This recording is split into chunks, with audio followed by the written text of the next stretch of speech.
बात करें मगही स्टार यानी आशीष यादव का ना, तो बहुत ही दर्दनाक सॉन्ग रिलीज हुआ है एक नौकारवा गे पगली। इस गाना का टाइटल है नौकारवा गे पगली। मगही में टाइटल लिखा गया है। भाई कंटेंट का बात करते तो भाई बहुत ही दर्दनाक कंटेंट एचडी क्वालिटी में गाना रिलीज हुआ है। इस गाना का व्यू का बात करें तो भाई 15 मिलियन इस गाना पे व्यू है, नौकारवा गे पगली।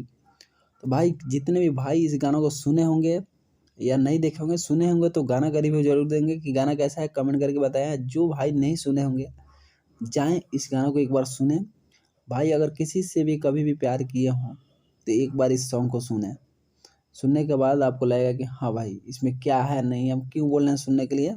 तो जितने भी भाई अगर सुने हैं इस गाना को तो कमेंट में ज़रूर बताएं कि गाना आप लोग को एक गाना कैसा लगा।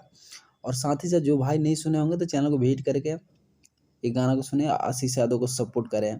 क्योंकि भाई मगही इंडस्ट्री में छोटा सा इंडस्ट्री में आकर भाई तांडव मचा कर रखे हैं आशीष यादव। तो आने वाले दिन में पवन और खेसारी को टक्कर देंगे। आशीष यादव पवन और खेसारी को टक्कर देंगे। तो thank you so much video watch करने के लिए। Love you all Magahi fan. साथ ही साथ मेरे चैनल को सब्सक्राइब लाइक शेयर जरूर करें। इसलिए भाई मैं ऑल सिंगर का रिव्यू देता हूँ।